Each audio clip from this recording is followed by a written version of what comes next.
በመካከለኛው ምስራቅ የተቀሰቀሰውና ኢራንን፣ እስራኤልን እንዲሁም አሜሪካን በዋናነት ያሳተፈው ጦርነት አሁንም ያለ ረፍት እንደቀጠለ ይገኛል። ምንም እንኳን በተለያዩ ወገኖች የሰላም ድርድር ጭምጭምታዎች ቢሰሙም በተግባር ግን በቴህራን፣ በቴል አቪቭ፣ በቤሩት እንዲሁም በተለያዩ የባህረ ሰላጤው ሀገራት ላይ የሚሳኤል የድሮንና የአየር ላይ ጥቃቶች በየዕለቱ እየተፈራረቁ ነው። ይህ መቋጫ ያላገኘ የጥቃት ልውውጥ በሰው ሕይወት፣ በመሰረተ ልማትና በዓለም አቀፍ የኢኮኖሚ መረጋጋት ላይ ከፍተኛ ስጋት መደቀኑን የቀጠለ ሲሆን በየግንባሩ የሚሰሙት የማያባሩ የጥቃት ዜናዎችም የጦርነቱን አሳሳቢነትና ውጥረት ይበልጥ እያረጋገጡት ይገኛሉ። የኢራን የትምህርት ሚኒስቴር ባለስልጣን ይፋ እንዳደረጉት ጦርነቱ ከጀመረበት ከየካቲት 28 አንስቶ እስካሁን ባለው ጊዜ ውስጥ ቢያንስ 243 ተማሪዎችና መምህራን በጦርነቱ ምክንያት ሕይወታቸውን አጥተዋል። በኢራን መንግስት ውሳኔ በሀገሪቱ ላይ የተጣለውና ዜጎችን ከበይነ መረብ የሚያቋርጠው የኢንተርኔት መቆራረጥ 26ኛ ቀኑን የያዘ ሲሆን እስካሁን ባለው መረጃ መሰረት ከ600 ሰዓታት በላይ ማለፉን ኔት ብሎክስ የተሰኘ ዓለም አቀፍ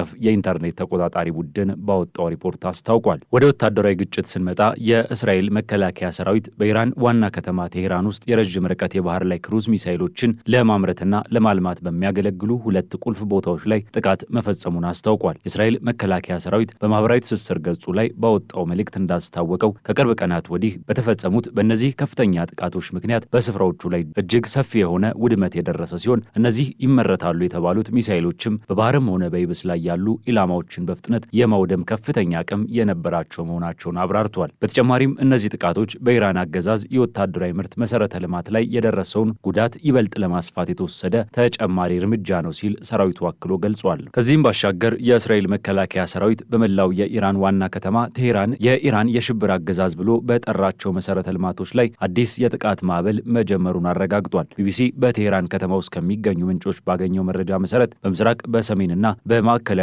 የቴህራን ክፍሎች በርካታ ፍንዳታዎች መሰማታቸው ተዘግቧል።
ፕሮጀክት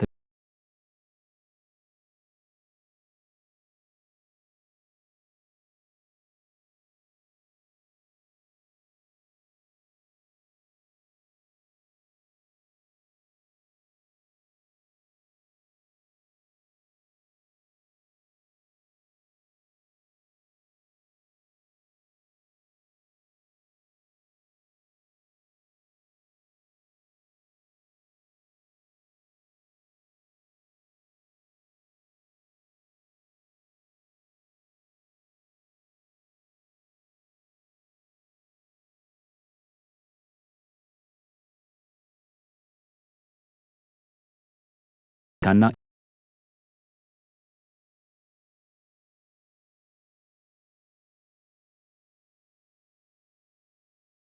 ኢራን ዊትኮፍና ወደ ድርድር መግባት እንደማይፈልጉና ከዚህ ለሚመጣዎችን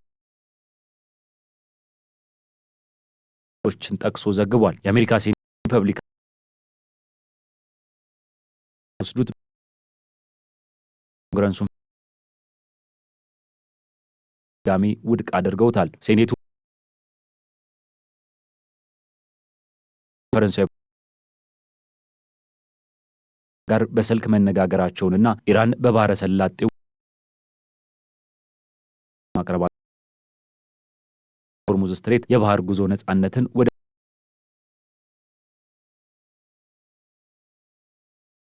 ክረው ተናግረዋል። ጦርነቱ በዓለም አቀፍ የኢኮኖሚና የኃይል ገበያ ላይ እያሳደረ ያለው ተጽዕኖ በቀላሉ የሚገለጽ አይደለም። ይሁን እንጂ የድፍድፍ ነዳጅ ዋጋ በ4.5 በመቶ ቅናሽ በማሳየቱ አንድ በርሜል ነዳጅ ከ100 $፣ በታች ገደማ ሲሸጥ ውሏል። ይህ ዋጋ ከአንድ ቀን በፊት